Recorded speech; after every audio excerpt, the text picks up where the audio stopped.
yeah, I mean, it was amazing to do my first gig with Kenny, for example, because I think it was only 19 or something when I first did a quintet gig with him, and it was just like, oh my God, this is a real hero. I'm playing with a hero. How did this happen? I think the very first gig might have been with Ronan Guilfoyle in Dublin. Yeah, bass player, yeah. And I think I was 18 or 19, and I hadn't met Ronan, and I can't remember if I'd met Kenny at that point.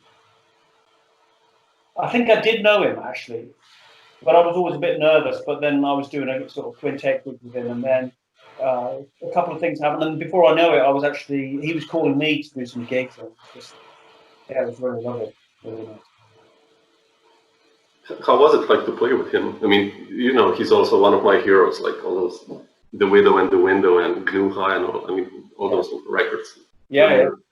That's amazing. How was he like to play with? Like, he was a dream to play with, because everything he ever played was brilliant. Oh, yeah. Even if he had that sort of magical thing, which I don't think many musicians ever reach, but he would fluff something or split some notes, but it always sounded like, oh, that is so beautiful, and so melodic. Yeah. In any situation, it could be a really fast tempo thing, or a free thing, or a ballad, or something you didn't know very well, or one of his own tunes. Everything sounded absolutely like you wouldn't want to change a thing. It was pretty magical, I would say. Because like later you did his orchestra, his big band, right? Yeah. So probably to play in a quintet, that must have been, of course, much more amazing than, especially at the young age.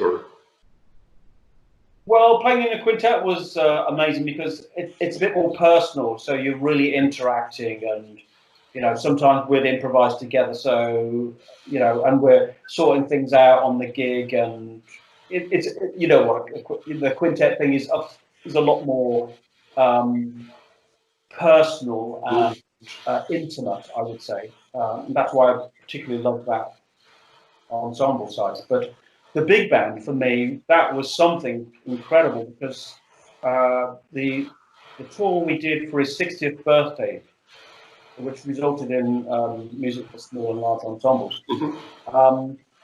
I remember walking into the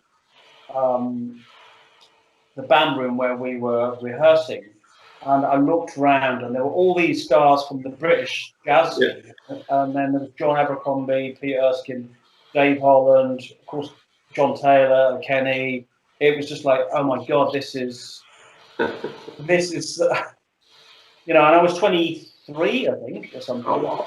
It's like, oh my God, this is something special. Surreal, yeah. And it was special.